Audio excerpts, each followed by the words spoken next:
Welcome back to the podcast with me, Christian, and my co-host Steven. This week we're talking about the last donut on Earth. What a topic! I love donuts. I do too, but this isn't just any donut. This is the last donut on Earth. That's right. And it's a big deal. It Believe is. It is. This donut is the only one left and it's up for grabs. Whoever gets it first gets to keep it. That's right.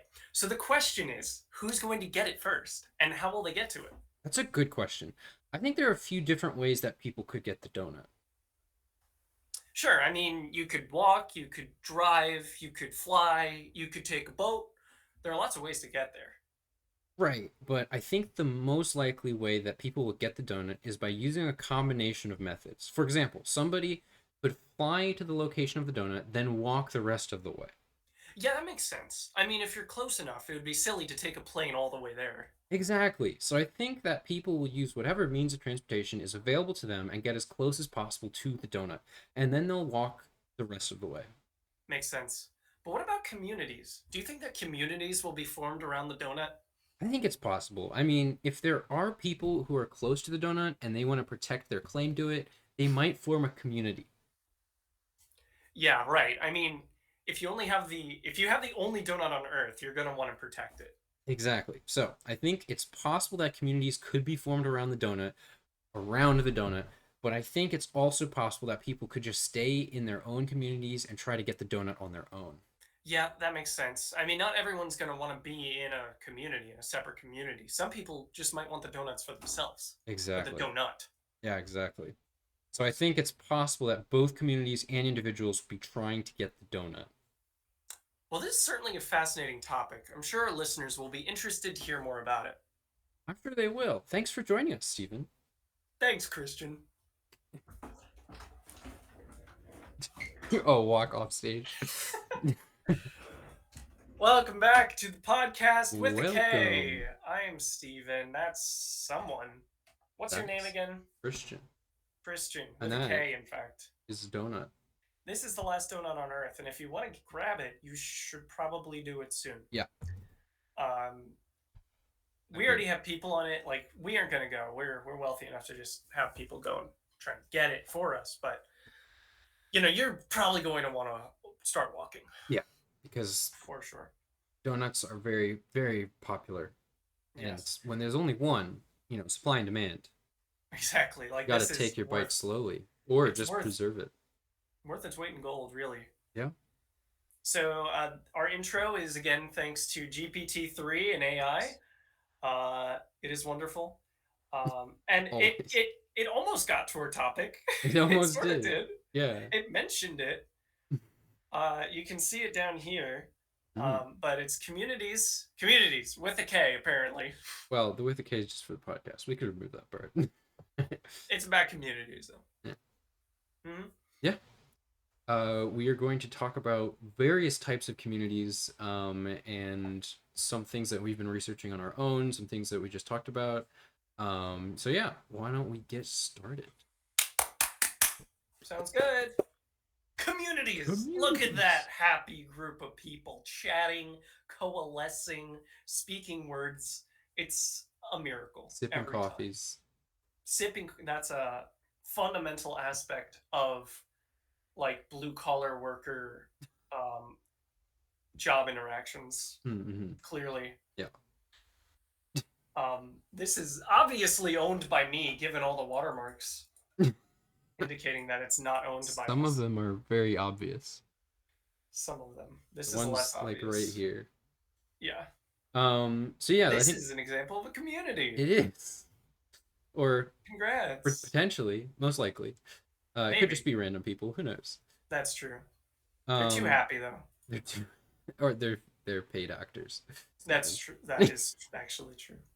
So the first aspect of communities we want to talk about is actual physical communities, like people that you see in real life, that you get together, you talk to, that whole shebang. And there's a couple things that go into that, and we want to kind of talk about like communities in your local kind of environment, in your neighborhood. And you did some research. You kind of found some YouTube videos that talked about walkability and roads and some different definitions. So why don't you Yes. kind of explain the gist of that, and then we can dive a bit more deeply. Sure. So I'll explain walkability. So in a city, if it's a walkable city, that means that you can feasibly and reasonably start from your house, go out, and walk to like most places you need to go. Like if the doctor's 40 minutes, like 30 minutes by drive or whatever, yeah, if some things are a drive away, I get it. But a walkable city is where, like, okay, I need to grab a couple things from the store. I can just walk there. I want to walk there. And it's kind of encouraged by the design of the city that you Mhm. walk there. So a lot of places, I believe it's either Finland or Denmark, maybe both, have a lot of walkable cities, which means that there's a lot of really nice paths that have a lot of tree cover. They are separated from fast roads, or if they're next to roads or streets, they are lower speed limits, so it's quieter and safer. Mhm. And it's just a nice experience. That's the like fundamental aspect. It's cities that make walking a pleasant and useful experience. And how does walkability tie into community? Like, what's so important about walkability? hmm Well, one really good example is children walking to school. Mm. So there were actually some studies done. I don't have them pulled up, forgive me, but there were actually at least a study done on children walking to school, and it found that they tended to develop better independence. And additionally, if you're walking to school, you are likely walking with your friends. And so that just encourages more community. It gives them downtime where they can just chat. Mhm. And if they're walking in a group, it's a whole lot safer as opposed to walking on your own, obviously. But that's likely not going to happen. Another thing is that if a place is walkable, more people are going to be outside, meaning not in cars or their house.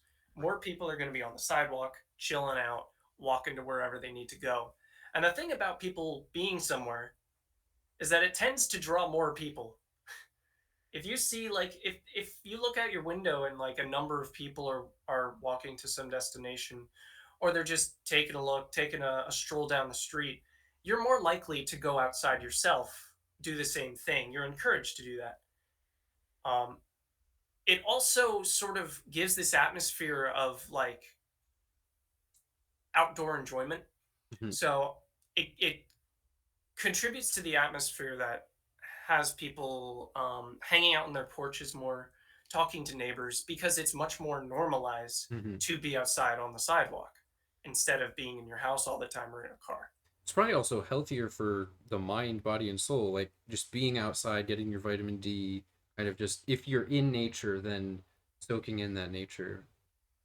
So yeah, I mean, it makes sense that being outside would encourage community and be a healthy thing, right?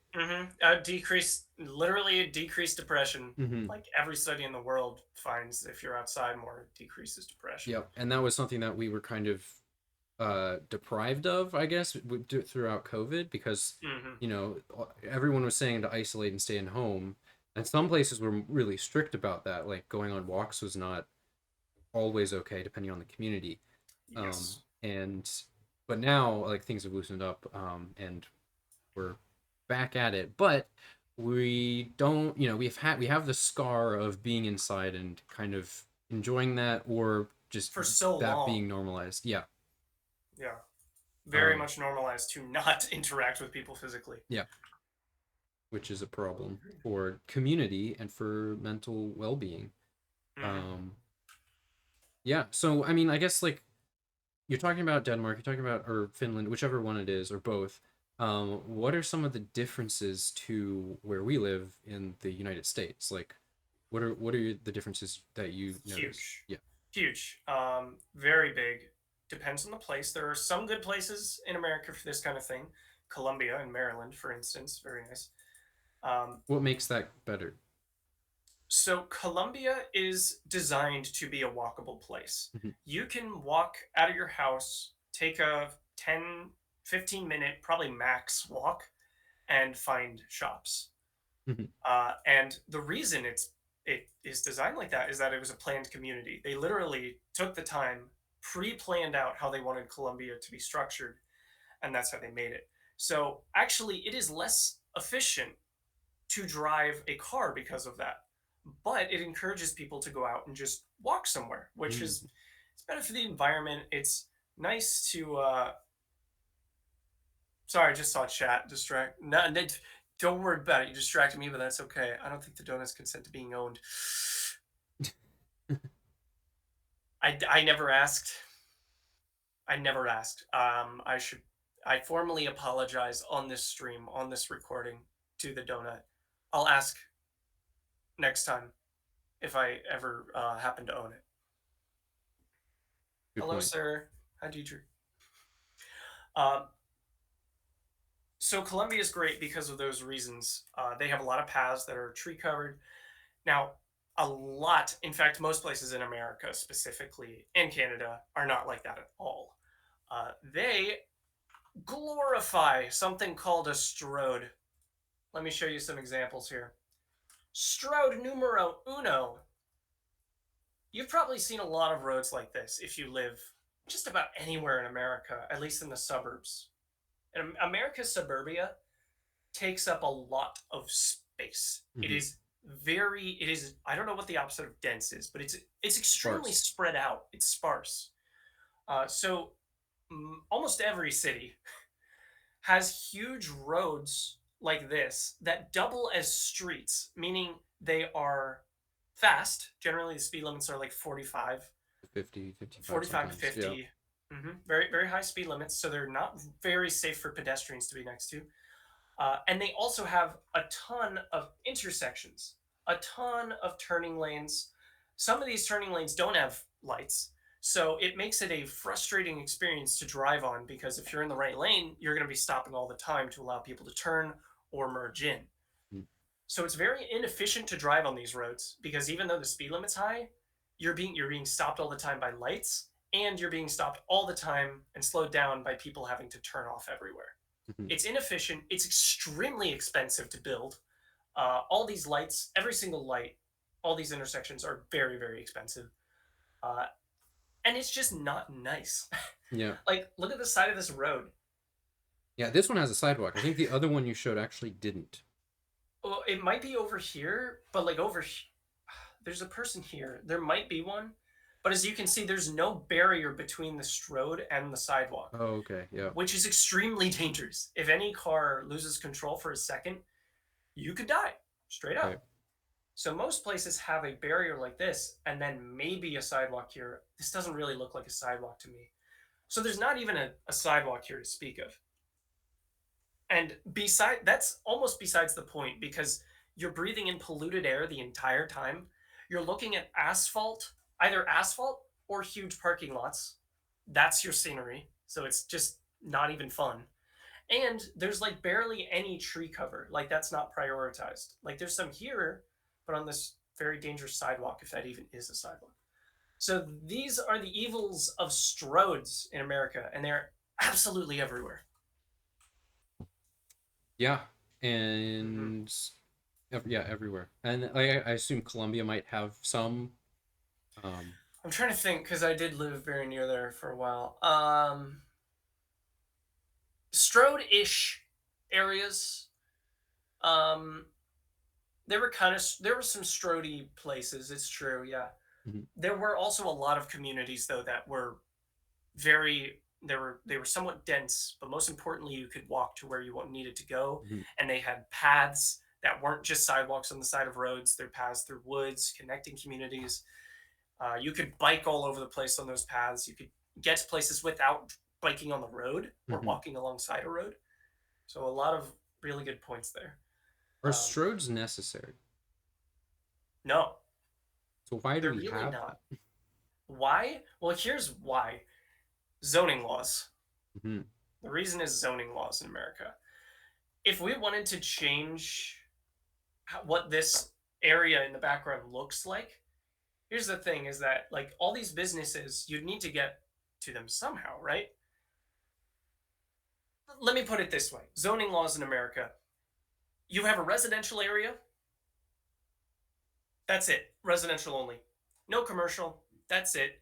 It's a huge sprawling space because in each residential area, you have rules on what kind of houses can be put there. So for a ton of areas, there are single family homes everywhere, and Mhm. they don't mix single family homes and townhouses and apartments. They don't mix these things. So single family home areas are very, very sparse. Yep. And there's also minimum plot sizes, so you can't make them smaller. So it's a huge area. And usually they don't make it very easily to like exit these areas and like get to somewhere else. There's trees between them. There's a lot of places don't have good paths between these places, so you're forced to walk along these usually large neighborhoods to exit, and then if you want to walk somewhere, walk there. Mhm. So that is why stroads like this exist, because commercial areas are just here's a commercial area, throw all your businesses at it. Mhm. So what they end up being is car dominated places because it's not feasible or reasonable to walk to these shops. So they're just like, yep, so you got to take your car. Everyone should have a car anyway, right? Or you take a bus, right?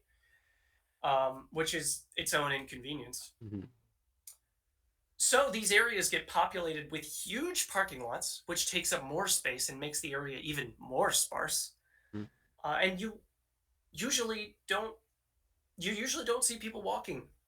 No, I mean, if you do, here's the thing: if you do, either they're like checking out the area and it's for fun, or there's homeless people in a lot of these areas walking the streets, or it's even if it's somebody who's like middle class and just taking a walk, like there is this really weird social thing in America I've experienced where you see somebody on the side of a road on like a stroad like this, and there's like a subconscious thing that feels like they're lower class or they're poorer or something, because it's like, why would you do that?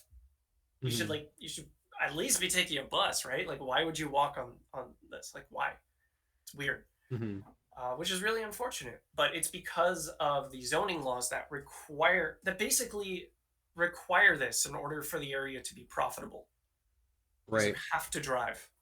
Yeah, and that's all because of the zoning, right? Because they designate specific areas for residential, for multifamily or whatever, or Exactly. apartments, and then commercial.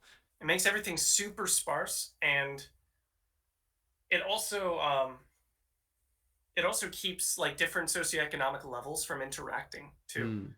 Oh, So because if they, you can specify these are where large houses go and these are where smaller houses go, right? yeah, Yep. 100%. So it's like, oh yeah, poor people, no, we can't have them here, right? They got to Mm-hmm. be in a different neighborhood. We don't want to intermingle. Like, Mm-hmm. what is that? That's so gross. And it's about aesthetic, which So I guess I don't know. is There's not something weird a good about enough this, reason. right? Like it makes sense that you'd want to plan zoning, right? Because you don't want to just have a Walmart be plopped down to next, like buy up some houses and then plop down Hmm. in the middle of nowhere, right? So it's like Yeah. you want to be able to designate where certain things can go, and that shows that you need to have planning, right? So Hmm. Columbia was planned and it ended up being a pretty walkable area, right? So Hmm. it sounds like, from a governmental or political standpoint, there needs to be some sort of planning involved, but like how could you plan it such that you can mix these things more, right? So that you can Hmm. have smaller houses and bigger houses and some commercial sprinkled out so it's a walkable area. Like maybe that's just too complicated for our current government. Maybe like that would require like I don't know exactly what it would require, but it sounds like it would be something that would be doable, right? That you would sit down and plan, this is a city that we're planning, and we're Right. mixing these things and having walkability, but not just be like, okay, well, that chunk of land is that chunk of land is that. Let me pull up Columbia NB because we solved this problem 60 years ago So was this with was Columbia. I mean, we probably should have done some more research into Columbia, but I'm wondering if Columbia was a plot of land that like a committee or some group of people planned the environment for. They bought it and they decided to plan a community on it. Hmm. Yeah. And that's So it just was not like, how it works right now. it's not at all how it works. No. Yeah. And So it's a like, legacy system. it is, but it's It's so like much like better. kind of like our cities, our legacy, right? Like they have Hmm. things mixed together. Like you can walk. basically everywhere. Now, there's of Right, in course like the cities. danger or the pollution aspects of it, but Mhm. yeah. So continue.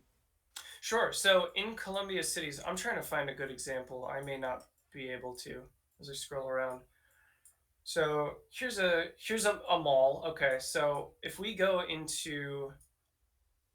just take a look at Columbia, first Hmm. off, this is basically how they did it. They have small neighborhoods like this that have winding streets, right? Hmm. Nothing's like just straight across, winds all the way around. And that's to make it feel bigger than it is, first of all. But also, you can just cross along if you're walking and it's not a big deal. But the point of that actually is that you can hide commercial areas very close to residential areas. So I'm trying to think. It's what's the lake by Columbia? Uh, Lake in Columbia.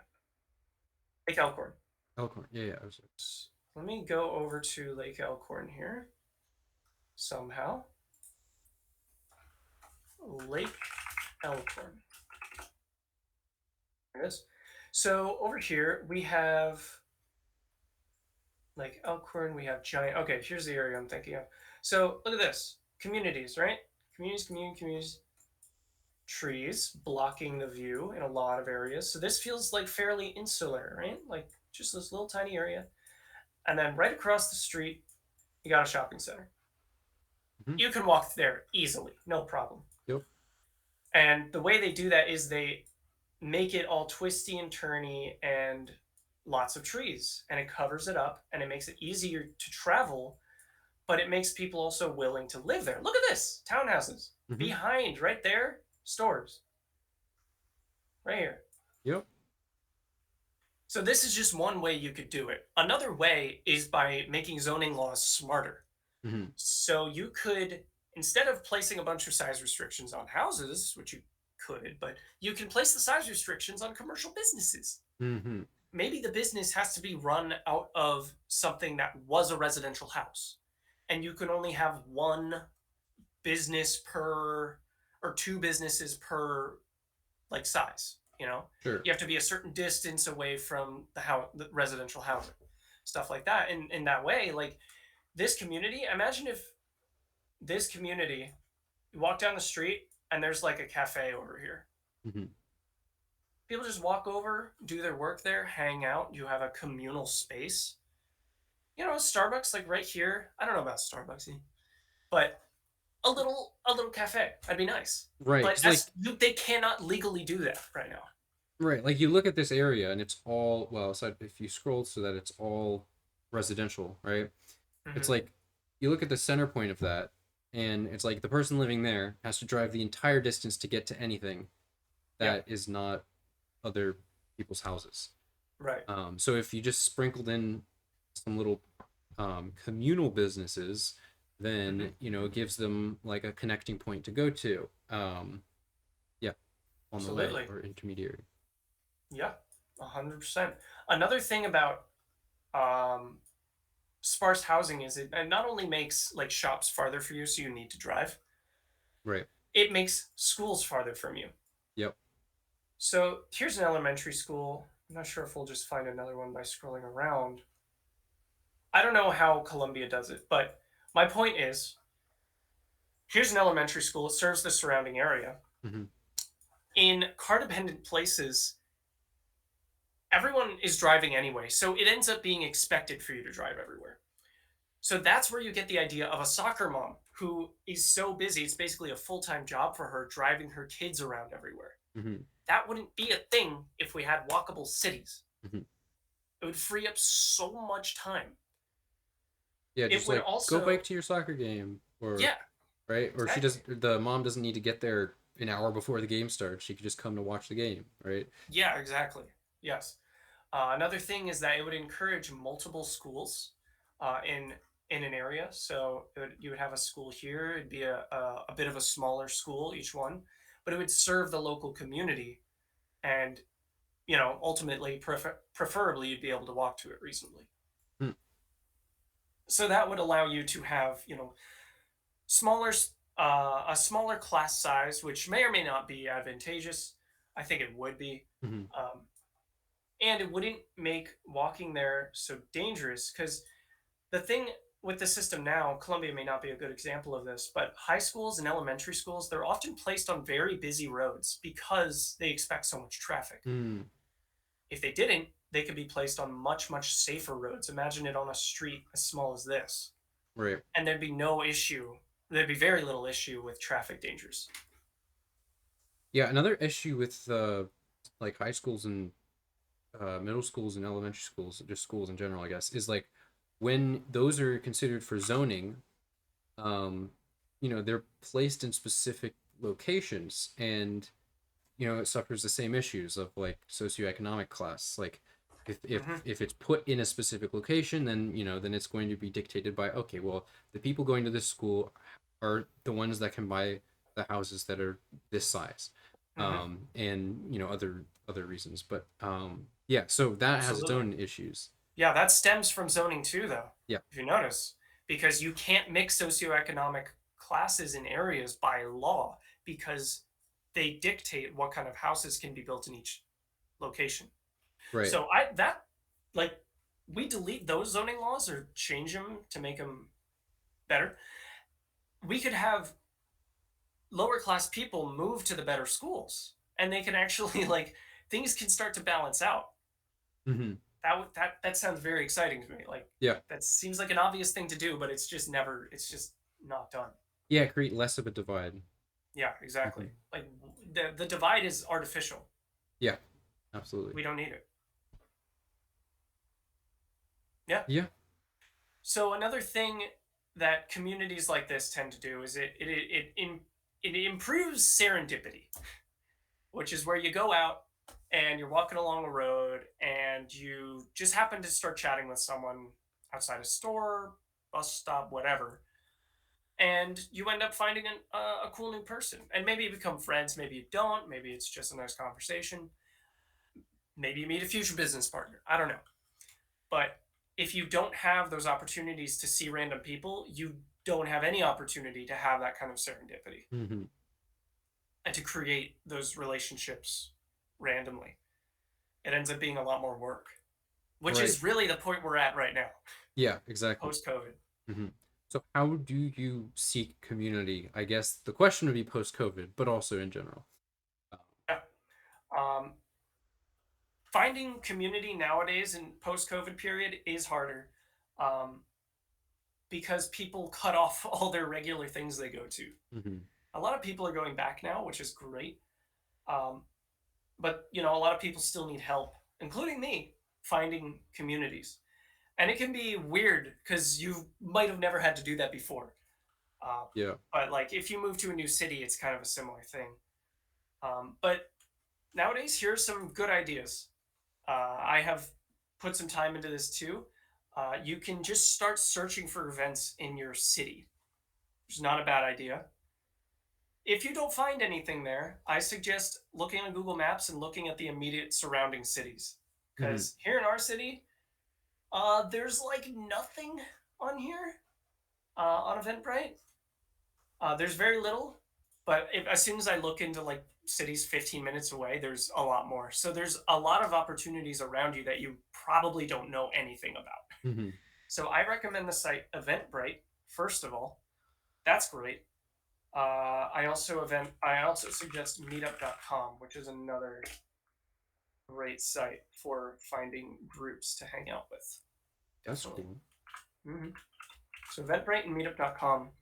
Another really simple thing to do is just be a regular somewhere, Hmm. like Starbucks, maybe a bar if that's your scene. Um, Wherever you go regularly, like make that your place, and take on that kind of role of like this is my spot. You know, Hmm. you set up maybe you ask the names of the employees. You'll probably see them again. Just sort of build that sort of presence there. And then when you're comfortable there, you can start chatting random people up.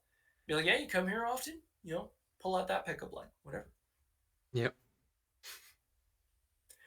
I think they come. What the most important advice, actually, what it comes down to is to try new things. Hmm. Sure. If you're not trying the old things, you probably should try the old things you had before COVID, Right. Hmm. if you can. But if you're not into that, trying something new. Pick any sport that you are slightly interested in. Go join a little meetup to learn it. It could be tennis, could be martial arts. That's fun. Yep. Anything like that. Really good way to get exercise, and it's social, so it'll help you keep going too. Hmm. Go to the gym. A lot of people just end up just chatting in the gym. They just end up chatting, and you can end up making friends there. Obviously, it's good for you too, so that's nice. And then at all these places, no matter where you go, trying new things, being a regular, talk to some strangers. If you're introverted and that's like makes you want to die, I get it. That's okay. Sometimes you'll just serendipity, as I said, you'll just find people who want to talk to you. Yeah. There will be extroverts who will just say something in line, and then a little exercise can be to say something back that has a bit of substance that you could start a conversation with. Let other people start. That's okay, but be there, be present with other people because you don't get the chance otherwise in real, physically for Hmm. physical relationships. But that's actually a pretty good turning point because there aren't just physical relationships. You can also do stuff online. Yeah, I was actually gonna say, one of the things post COVID that I miss, at at UMBC where I went to school, Mm-hmm. they hosted a local event that was the Global Game Jam, which is this global event, but there was an on-site place that you could meet up. And since COVID, it has been completely online, and I actually don't know if it's Mm-hmm. going back in person. So if it doesn't go back in person, I will be sad, because that was a really cool opportunity to just be with people who are like coding projects and similar interests. Yeah. And like since COVID, like there are hackathon websites that show you a bunch of hackathons and game jams and stuff in the area, and they have almost all of them been online since. Yeah. So it's like they're not really going back, and it's because it's a technical thing. So it's like, oh, you can just do it from home or Right. whatever. So yeah, I hope that those kinds of events start becoming more in person. I've Because been so I frustrated with all these people like, yeah, we can do it online. It's like, I don't want to yeah. understand. Like, no, Yeah. no. Like, the social aspect is so important. Yeah, absolutely. And like, yeah, no, it just doesn't compare with using Zoom or Google Meets. Oh, no, no way. Yeah. No way. With the lag, that's the worst part. When people start talking over each other, Yep. it doesn't work. I don't even It's know if not the as good. lag. It's not as good. It's Yeah. okay. I don't even know if the lag is the worst issue. Like, I think the fact that everybody's talking at the same volume in a group is the worst Mm, issue, and that encourages the talking over, or it results in the talking over because of the lag. true. But yeah. True. Yes, that's true. But there are various problems that people deal with. Hmm. Um, but if you're trying to get a substitute for real life interaction, you can't. Not yet. Not yet. That's true. But like even with like almost perfect latency, Yeah. it's not going to be perfect. Yeah. Um, or as perfect as we can latency. But there are different types of communities. Hmm.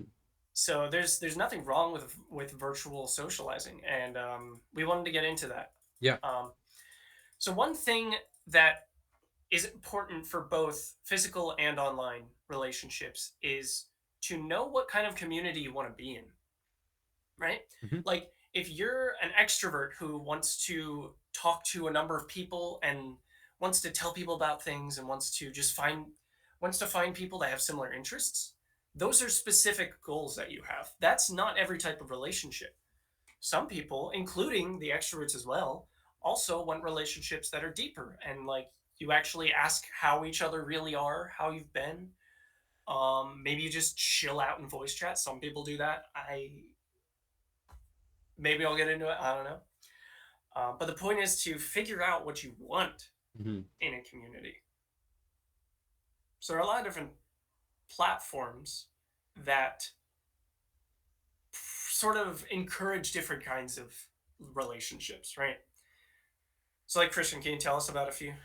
Sure. I mean, like, we're talking about the different kinds, like, there's different online platforms as there are different in-person platforms, right? Like, um, that you can find. So we're looking at online, you might see something like Reddit, where you can form a community, but your communication in that community is going to be more sparse. Kind of just happens. Somebody might comment on something that you posted weeks ago, and that could spawn a new discussion. Mm-hmm. Whereas if you form a community in Discord, then it's going to be more immediate, more live, can go back and forth. But it can also Mm-hmm. be like, depending on the size of the community, right? If it's a large Discord community with thousands of people, then you might not connect with everybody. You're not going to connect with everybody in that server. So you might just kind of dip into the server, find some people to chat with, and then go from there. Whereas if it's a smaller community, you might know everybody or a subset of them and form a longer lasting relationship. So it all Yeah. depends. And this applies in person too. Like if you're going to large gatherings, but then you like with a couple people that you know, or you're just going to meet people, Mm-hmm. those larger gatherings, you're not going to know everybody. You might bump into somebody.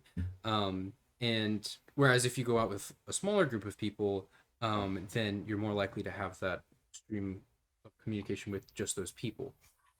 Right. So you Um, have to think about what you want, and then change what you're doing to achieve those goals. yeah. Like it's a very mindful thing to do. So say you want to make some closer friends. Say that's your goal. Then maybe a concert is not the right option. Yes, yes, this is true. So if you wanted to do it in person, you'd probably want to do something like a sport or something where you are meeting with the same people repeatedly, basically. Join a team for something, join a league for a sport, like anything like that where you're meeting with people regularly. Online, Discord is not a bad place for this. Hmm. You can just, some people won't say, hey, DMs are open. You can just chat with me. Yep. And then you can just talk to them and see if you click. Maybe you get a new friend just from that. Yep. But you need to be mindful of what you want in order to know to go for that. Hmm. So people who want a group of friends to hang out with, you're probably just going to want to pick the right Discord server that centers around your interests. Hmm. Or you might want to just throw out in chat somewhere that you have an interest in playing this game or doing this thing together. You'll probably grab a few people. Yeah. Hmm. And like likewise in the physical world, if you're going, if you like going on walks in nature, or just like if there's a scene that you like, maybe there's a lake that has benches around it that you just enjoy sitting in doing stuff there, then maybe you will find people that have similar interests going there. Mm-hmm. Or like the Starbucks example, I think is a great one. Other coffee shop goers, you can always strike up conversation um, in those environments. Or you can go for like interests, like you're saying. So Mm-hmm. yeah, it's really about the type of relationship you want to have with individuals or the community as a whole. Mm-hmm. And there's a whole variety of reasons and things that you can go for. Yeah. So think about your goals Hmm. and then adjust what you're doing to meet those goals. I Yeah. think that's the takeaway. Hmm. But we wanted to, as we usually do, a bit of a techie podcast. So we wanted to get into VR a little bit because that's a weird kind of space. It's sort of in between the online worlds and the real life world. Yeah. Hmm. So Christian, what is it with VR and socializing? How could you potentially find community there? Sure. So I mean, the biggest example for finding community in VR right now is VR Chat, which is an application that is in VR. It has environments people can just put on their headset. You can even just use it from a desktop if you want, and log in as a first-person experience in VR. And you get into a server where there's a bunch of people. You can go through portals and hop into other areas. There's a good example behind us. And yeah, I mean, it's just random people jumping into a server in this environment. It might be like a theme to like a bar or some other like spacey exposition.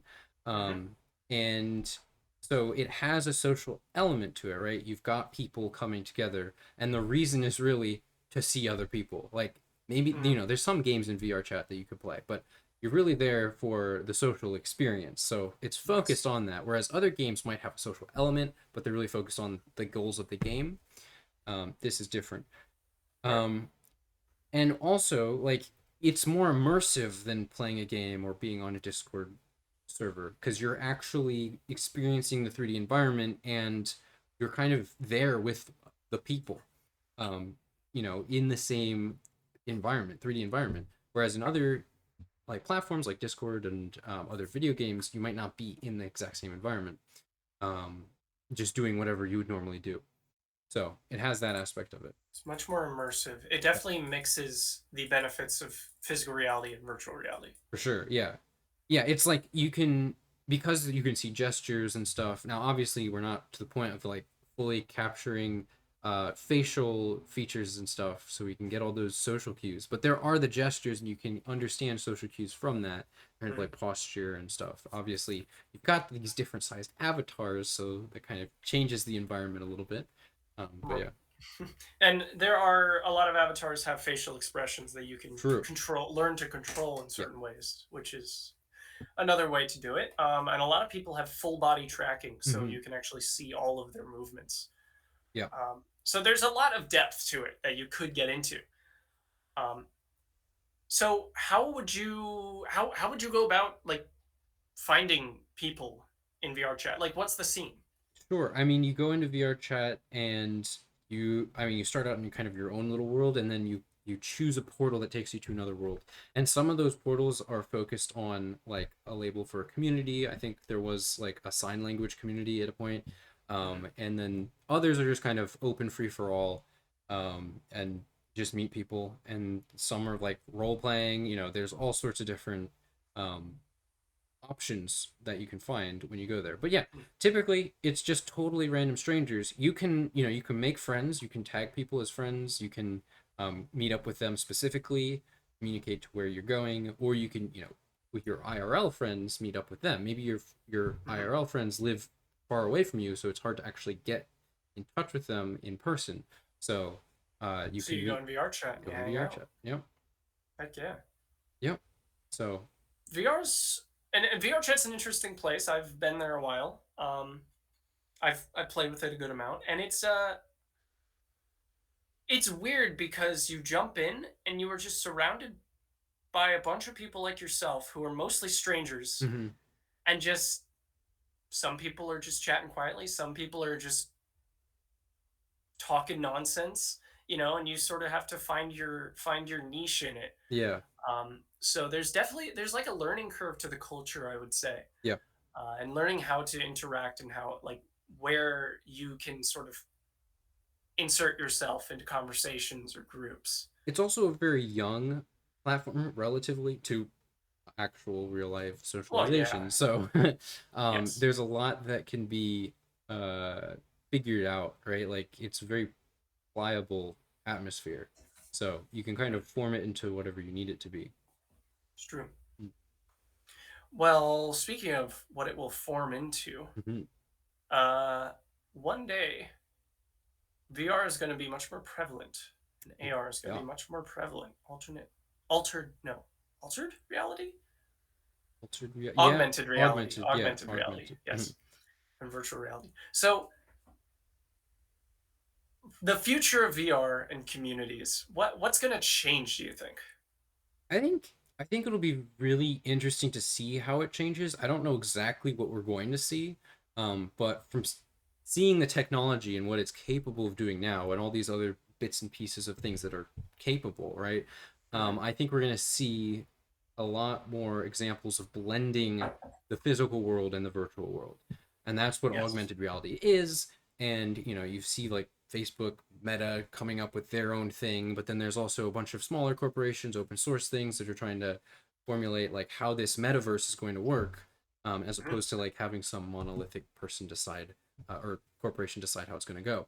But what's going to be No. cool is we're going to be mixing aspects of the physical world with the virtual world. So you can kind of combine that VR experience with actual physical environments. So you might imagine scanning your room and like you meet somebody in VR chat and you're like, "Hey, come over to my place. Let me show you around. Let me show you some of the stuff I have." and then they come in the virtual world into your space, and you can like show them around the house and whatnot. Yeah, in your Um, own house. yes, and it's like it brings it more to be more personal, right? Than Yeah. like a digital space that you're hanging out in. Um, and like maybe you have like some IR like you have an IRL friend in the house with you, and then you have a virtual friend, and you're all enjoying this kind of augmented experience. You're like, hey, why don't we just play a game of pool or something? And then you pop up a virtual pool table and you can play it. It kind of Yeah. allows for more adaptability to your environment, because you Definitely. can just pull in a virtual aspect into it. So I Hmm. think that will be interesting to see, kind of like combining those two uh, elements. Very, I agree. That's going to be amazing. And literally, we already have all of the technology. We were just talking about this Mm-hmm. earlier. We have lidar. We have the Quest is good enough to do it all. Yep. I mean, it's amazing. It's literally a matter of time before something like that happens. Yep. And like with the new iPhone updates, like you can take a picture of something and you can tap and hold on like a cat or an object, and using AI will select the object.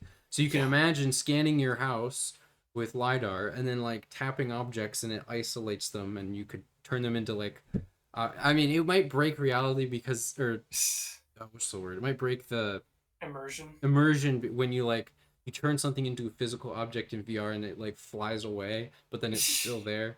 Yeah, true. But It would yeah, be that they're king. That's logistics. true. But like, if I have this mug on my desk, and if I could just like scan my room and then like poke this mug, and it becomes its own object I could pick up and mess Hmm. around with. There's some coffee in here. Mm, that would be amazing.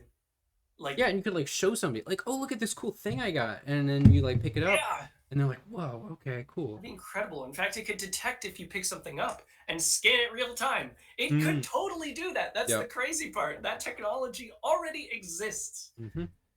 So that's just it's down the line. It has Yep. to be. Yeah. The question is like, I don't know, like how how many relationships and community will form from the kind of augmented space? Like, will it be that your virtual friends become the primary people to live in or experience your augmented space, or will it be more seamless with the people physically around you and the people virtually around you? I think um it would be. I think it's not going to be super seamless right. because there's a couple things. Mic quality Yeah. has an impact, and it definitely gives you a sense of distance. Playing VR chat, I know this. Just hearing someone in real life and hearing someone in VR chat is just a different experience. Right. Um, Another thing is that your real life friend, you're going to see his physical body, but your virtual friend, Hmm. even if he scans his, her, whatever own body, it's not going to be the same. Yeah. And the animation is going to be at least a little more jank than real life. True. I mean, at one point it might get to the point where it's hard to like from a distance actually notice all the details. It's Um, true. but yeah, I agree. I wonder if like would you ever have the augmented coffee shop experience? It's like, hey, join me for coffee. I know you live across the country. Like, why don't we go to a Starbucks and we're both kind of sitting there with coffee in our own environments, but also experiencing each other. That would be. Now, are you saying the VR environment would be Starbucks? I'm saying that you are actually going to Starbucks, both of Oh, you, and you oh, and like kind of Star Wars. You're both there, like that uh, would be insane. or what is the word? I can't think of the word right now. I know what you mean, but Yeah, you would look so insane. I mean maybe I don't know. You're literally staring at no one and just like having this conversation. I don't know. I People guess do it that would all the be. time with their phones. Like Yeah, but like it's a. I don't know. It's a phone. You're not looking at an invisible person. you got your headset I on. No, mean, no, I don't yeah, know exactly yeah, or glasses or whatever it ends yeah, up yeah, yeah. being. No, it's just that's. I would try it, 100%. Yeah, I'd do it. yeah. That'd be amazing. I honestly, I would want to just make a virtual like coffee shop space and hang Hmm. out in it. Yeah, I mean we can do Um, that now with yeah, that's VR true. Yeah, technology. that's Yeah. true. Totally. Yeah. So, hey, I mean, we're already there. It's just a matter of improvements and immersion and bringing our own environments into the virtual world. Yeah. For sure. It's next level. It's just next level. Yeah. That's our conclusion on communities. Yeah. If you guys have anything to say in the live chat or in the comments, let us know. Let us know what you think. Do you think we're dumb? Think we've forgotten something important? Go ahead and tell us. Or if you think you liked it, you can say that too if you want, I guess. Maybe. Maybe. I mean, think hard, think long and hard about it. Yeah. Yeah. But we do have. Another segment. We do, indeed. We do. We do. It involves sharing drugs. It does. It does. Christian, I have this mix of substances in this jar here. I just bought it. Yeah. Off of I can't really describe where. Right. But I have one for you, and I just wanted to hand it to you if you. You're welcome. You got it? I think so. Wait, hold on. Wait, where is it? Well, I got another. It didn't go through. It landed on my table. It landed on your table. Oh, Yeah, it did. Is this it? Yeah, that's it. That's it. Okay. Yep. It transfigured in the Thank you. teleportation process. Yeah. Sure. So I've already taken mine, Okay. but I'm used to it. I've developed a tolerance for years against its effects, and this drug, it alters your perception of reality. It actually makes you able to express emotions that did not exist before. Whoa. Yes. So I want you. Am I ready? I think you're ready. I think you're in a good state of mind for it, and I want you to just try it out and describe a little bit about what you're experiencing. And I can talk too. Yeah.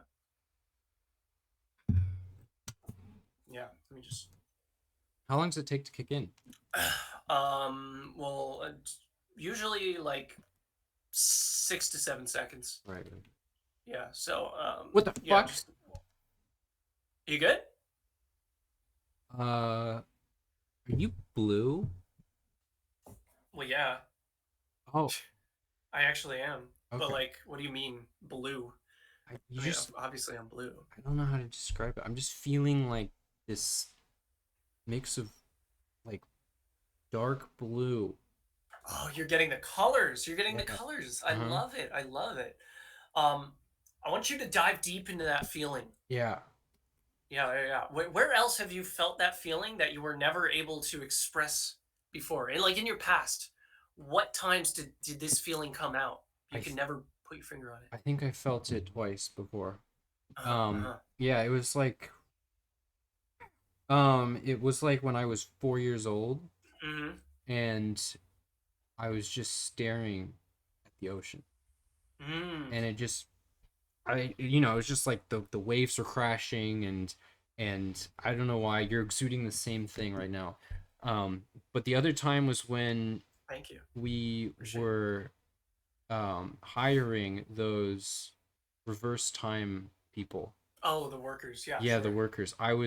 They did some work on our own private dimension for those who aren't in. I think one of them destroyed a building, and it was just beautiful. Just beautiful. Yeah, it was like this. It was like a feeling of awe but also of rage and comfort combined. Whoa. Yeah. That's trippy. Yeah. It's super trippy. I don't understand. Oh god. Oh god. The coffee makes it worse. Oh, does it exemplify it, the effects? Oh boy. I don't know what this feeling is. How do I describe? Okay, imagine your arms, the bone in your arm was split in half, and the one side was rotated 180 degrees. That's what it feels like right now. Oh, that sounds horrible. Yeah, it's weird. It feels like my entire body is backwards. Your entire body? Yeah, like every limb. If yes, this should be the other way, and it's not, and it's freaking me out. Um, oh, that's weird. But this is what it'd be like if our limbs were backwards. Oh my gosh. I So what have happens? felt this before. You have? I have. Ugh. It's weird. I'm like, my reactions are all wrong. Oh God. Yeah, no, I have. I have. I was on the pier one day and I saw a man in the water. But he was like half man, half dolphin. It looked like he had no arms and no legs, and he was just Oh, coming at me from the ocean. And then I was scared shitless. Like, what the hell is this? He yeah. jumps out of the water and lands on top of me, drops me to the ground, and says, "You're the weird one, not me." And then he falls off into the ocean again. It was really, it Uh, was like this happened to me a couple times in my life. And the like that feeling or is that basically the instance? same. No, that was that instance, and Oh, it made me feel this exact feeling. okay. It's fading. It's fading. Does it feel like you're hugging someone backwards? Well, like if I were to hug someone right now, yeah, it kind of feels like my arms are, all my joints are like bending around me and like Oh, wrapping around something. Yeah, yeah. Ugh. okay. Ugh, it's creepy. That's creepy.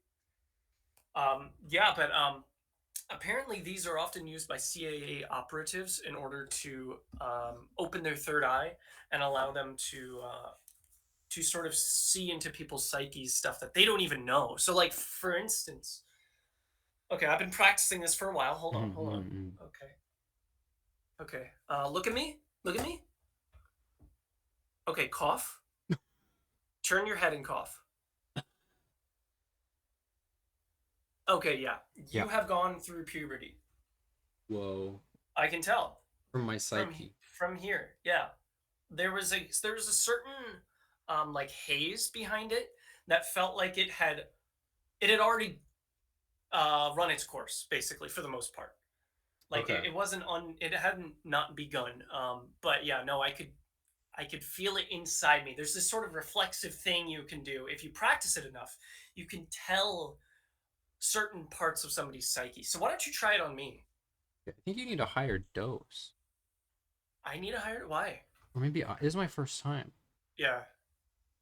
Are you Okay. like tripping balls? I mean, it feels like my breath is going out of my ears. Ooh, like physically it feels like that? Yeah. That's that's that is not an effect of this drug. Oh. You should get that checked out. Okay. What am I supposed to Probably. do? Right. So just look at me and then try to. It feels like you're reflecting. Like clear your mind, reflect me, and then try and figure out some part of my psyche. Pull something out of there. Reflect it, observe it. What's there? What's there? I'll look. I'll look. Do you need me to do anything? Like, what do you need me to do to help I this think you along? need to just do a raspberry and shake your head. Okay, okay. Yeah.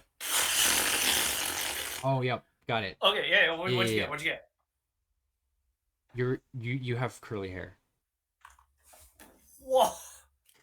Holy shit, I do! Whoa. That's so Dude, Wait, it's like wait. I think it's also part of your psyche though. You have curly psyche. Really? Yeah. I did not know that.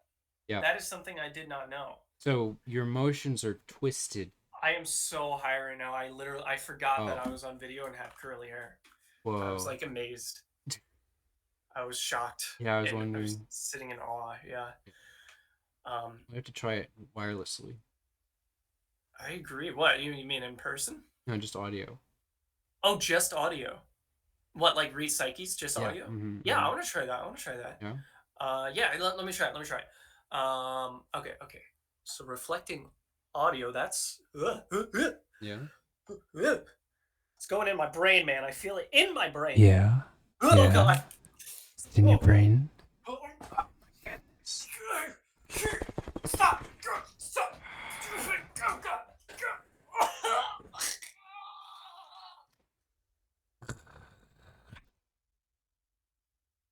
in your brain, Stephen. It's in your brain. These are the drugs speaking to you.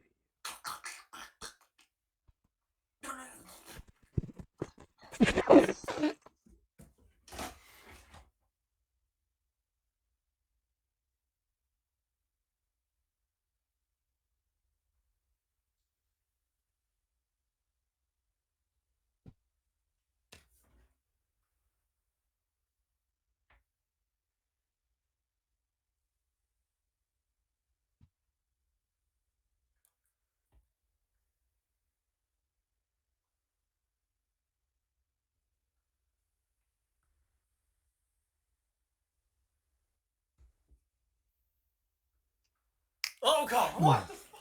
What the fuck? Maybe we don't do it with our eyes closed. What the hell did you do? What did you do to me? I didn't. Whoa. What did you do? It was your psyche. I just lost like 4 minutes. I just lost the game.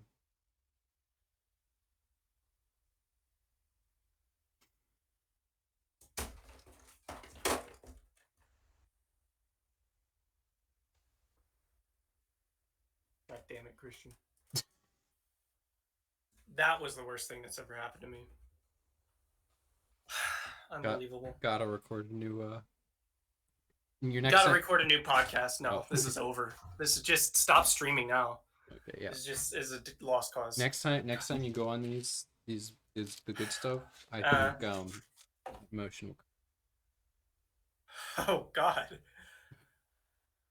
If I can get that into other people though. Now, what did I do though? I don't even know.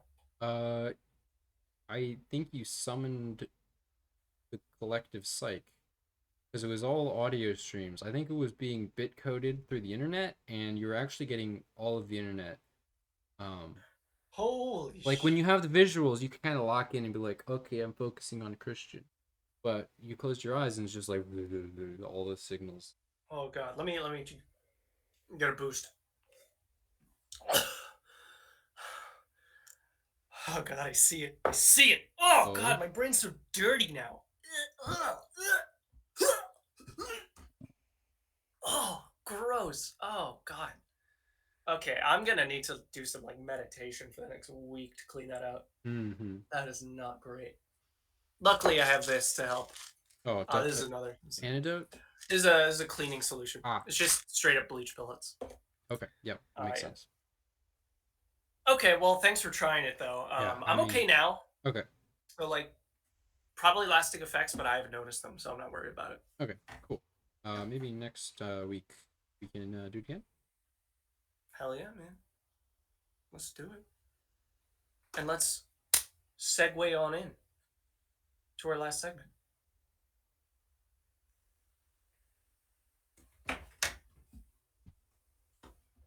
What's your world? That is the next segment. And I go first this time. You do? Yes, I do indeed. Wait. Yes? Yeah, I think you went first last time. What does it mean to go first? Yeah. Yes. Steven. Christian? I have a very important question. You're leaning in. I'm kind of intimidated, but I'll lean in too, just to mirror you.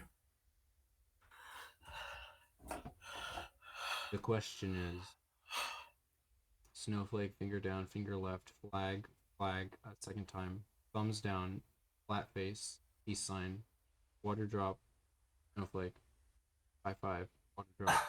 Oh. Face sign, peace sign, thumbs up, flat face.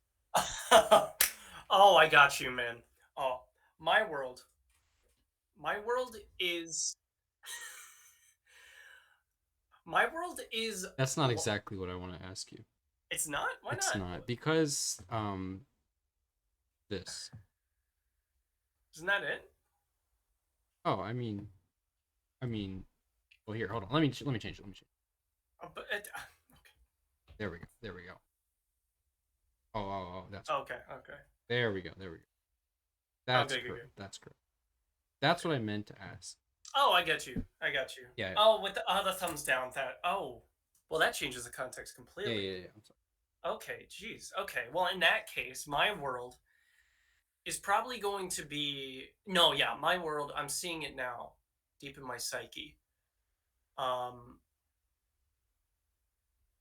Planets. There are planets, and the planet that is most interesting in this world is a sort of stringy cobweb of furry mass. So imagine like a pile of spaghetti, but like condensed by gravity. Hmm. But every single spaghetti noodle is covered in like a somewhat dense fur. It's very rough, but every biome of this planet has a different design on its fur.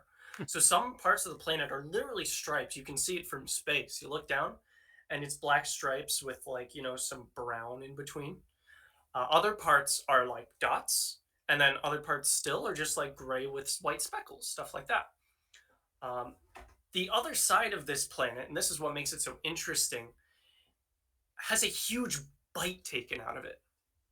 If you look from space, you can literally see the carvings of teeth on both sides, just Oh. and there's nothing left except a couple particles that ended up orbiting the planet. When you In the bite, you can't see this anywhere else, but in the bite, there is this undulating gooey mass in the center of the planet Hmm. that's kind of reflective. It kind of looks like honey mixed with the texture of gold. So it's a little translucent, light kind of peers through a little, and it's reflective of everything that's outside of it. And in the center of that goop, there is a bright, vivid light shining out a a mix of like a yellow and purple from the center. Hmm. And you can see that the fur ends at a certain point within the planet, and there are what looks like roots, like from a plant, just reaching in and reaching into this undulating mass. The light shines out, and if in this world, the light shines on out into space, and actually in that direction, you can see more planets and stars because the light has illuminated it. It's so bright that hundreds of light years away, it is actually lighting up the planets over there. Rest of space, there's like maybe one or two stars, but in that direction, you don't only see stars, you see entire planets. Okay. Most of them look very bright, but a lot of them you can see the colors, so you can see other details. You can see some that look like a just a fuzzy blob, so the hair is very, very long and like rigid on these planets. You can actually see it from a distance. Others you can see like different stripes and different patterns as well. This planet in particular shines out this internal source into space, and this has caused a huge impact on the interplanetary ecosystem, you could say. What's happened is that the fur is not meant to be touched by this unbelievably bright light. It's too much. So for the planets that don't have as high of heat resistance, they are literally on fire. They have burst into flames, and it has destroyed the life on those planets. Hmm. And so those nearby on other planets, there are tiny little creatures about this big with 8 legs, but they're more like beetles. And they're very, very intelligent. They run around and they're almost like little nanobots, but they build different machines other than themselves. So they build these little things out of what they have on the planet. So like the what basically equates to flesh on the planet, they plop it together and build large devices. So one of these devices uses a bit of the undulating mass as a fuel source, and they built a way to get into space. They built a rocket ship essentially. They have been flying up and putting huge panes of reflective surfaces and high heat resistant surfaces in front of where the light is coming from. They've been trying to protect their planet from the destruction. And the problem with this planet that's emitting this light is that the parts that the parts with the fur have been crumbling inwards because the planet's not stable anymore. And so Mhm. for over 1,000 years, it's been slowly crumbling inwards and allowing more light, basically widening the field of view that it is projecting outwards. Yeah. So it is sort of this long term need to save their own species that drives them to fly up and protect, build up a layer of protection against this planet so that their species can continue. And it might be in 100 years, 1,000 years, 2 months that this light is going to reach their planet, and Cool. they've been able to track it well enough that they can put up these barriers to stop the light. Hmm. So that's my world. Mhm. So was the planet that was emitting light the same one that had the bite taken out of it? Yes, Okay. that's where the light was being emitted from. Okay. So The the undulating bite mass. caused the crumbling out Yes, to initiate. exactly. We don't know who gave the bite. You can imagine Oh, what might have given that bite. I will. You can imagine. Yeah. Christian, Hmm. I have a slightly different question for you. Okay. Okay. Hold on. Just give me 1 second. Okay, that's good. Okay, that's good.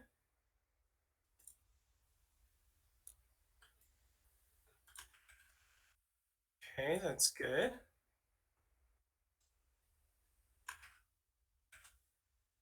Okay, that's good. And no, no. How? Hold on, I got. I'm putting my question through Google Translate. All right, and it did not change at all. No. To this, to this. Yes, yes, yes. Perfect, perfect. Yes. Perfect, perfect. Perfect. We're going to do this to back to English. Okay, there you go. Maybe okay. you can put it on the screen. Maybe you can put it on the screen. Maybe I can. I probably can, can't I? Text. Set it in. I'm dumb. Font. Size 72.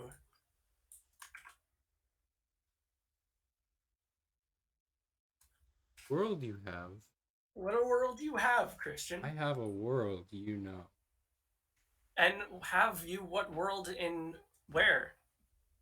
It's not about where, Stephen. What's it about? About The plot twist. it's about when the water fell through the hoop. Okay? Uh huh. That's the world. The world is water, a stream of water dripping down a a hoop.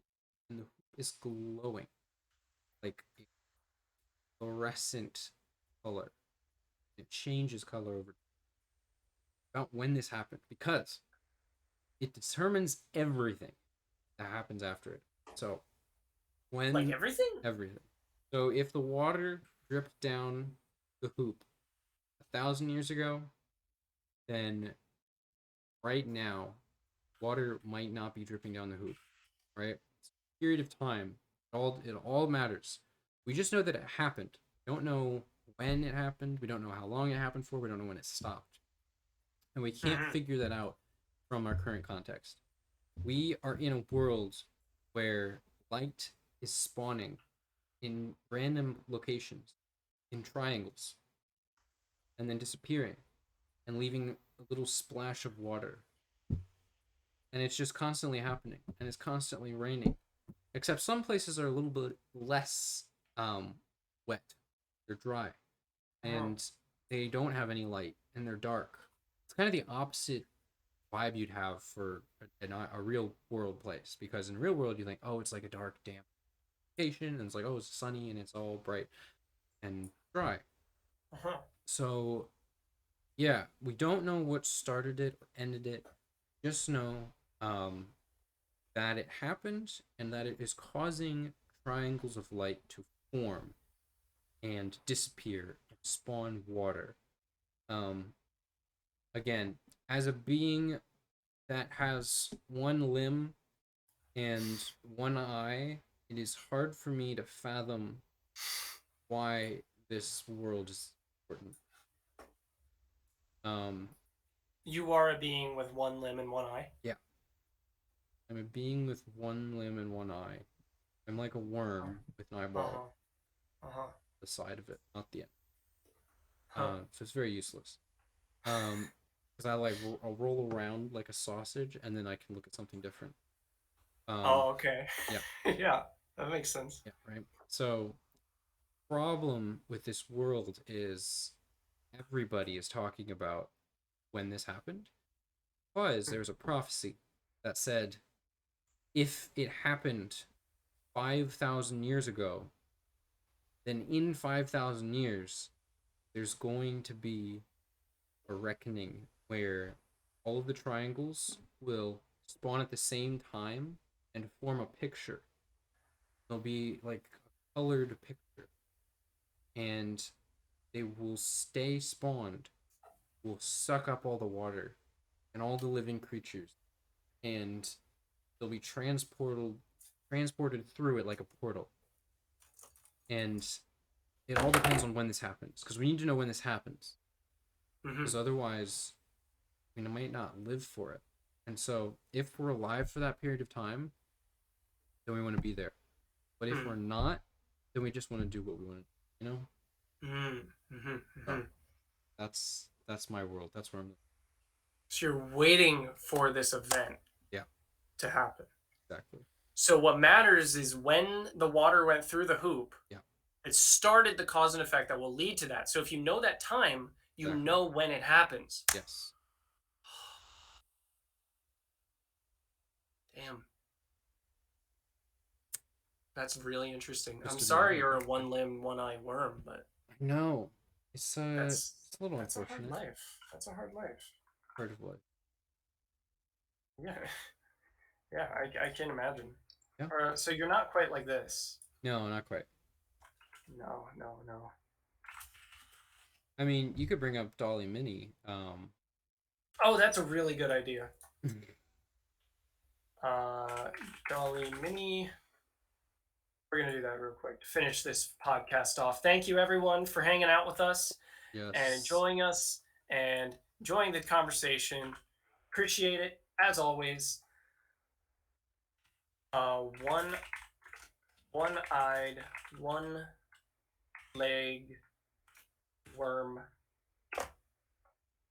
And we're going to finish this off here. I'll tell you exactly what I look like. Mm-hmm. Yeah, yeah. Do you want to pick which one that it looks like you most? Yes, exactly. Yeah, okay. I'll show it and you will pick which one. Oh, okay. Oh. Okay, There's so no eye there. there's an eyeball on the right middle one, but it's disconnected. So that was a horrifying scene. Oh god. Yeah. I can't imagine. That's terrible. It's a little too realistic. Yeah, right? Maybe do sausage. I think that better describes body shape.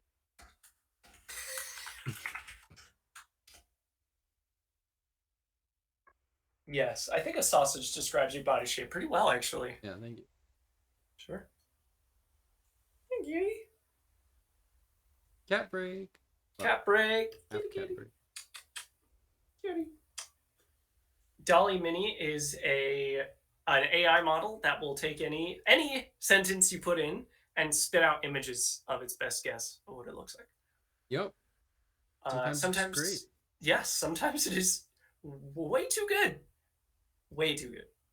Like, yeah, it's kind of terrifying. It kind of feels like I'm on these again. Yeah. Sometimes, but other times it's very realistic. Which it's about to be. Hopefully. I'm pretty sure this next one is going to be a perfect representation of you. Yeah. The drugs are wearing off, but like that's what I'm feeling right now. Oh my goodness. I'm not seeing the eye. The eye is probably on the other end. Which it's one hiding. Looks most like you? Yeah. The bottom middle one. This one here. Yeah. That's you. Yeah, that's me. This is Christian, everybody. Let me go ahead and just. There we go. This is Christian. We're gonna put that right over his head there. That's me. That's him. Thank you so much for coming to the podcast, everybody. I'm gonna look up myself real quick. I am a small 8-legged beetle with super intelligence. Did I spell that wrong? Is it 2 E's? It is, isn't it? Yeah. It is. Yeah. The Beatles' name is a pun? What? The Beatles. Their name is a pun. Oh. Is it? It is. Yeah. Right? It's a pun. I never knew that. What? What? Wait, what? They're it's spelled wrong, but it's It like is. Beatles, but beat. Like a beat. Oh, yeah. How did I never know this? It's one of those moments, dude. Gonna have an existential crisis tonight. Were the Beatles even real? No. How did the Beatles get there? What do you mean they aren't real? Oh, what? They're not real. Have you seen the movie? No, I haven't. Gotta watch the You just movie. gonna leave me on that? You gotta watch the movie. Oh, 8 legs. Yeah, there they are. That's me. There I am. 8 legs. Oh. So that's gonna be me. There I am. All right, ladies and gentlemen. So these are us. Appreciate you coming by to watch a beetle and a sausage hang out. Have a good one. It's been great. Yeah. And tell us, answer this question or that one. Agreed. What is your world? Yeah, whichever. And maybe we'll illustrate it with this technology. Hell yeah, we will. Or another technology. Yeah. Maybe you'll illustrate our worlds with your technology. Ooh. And with that, signing off.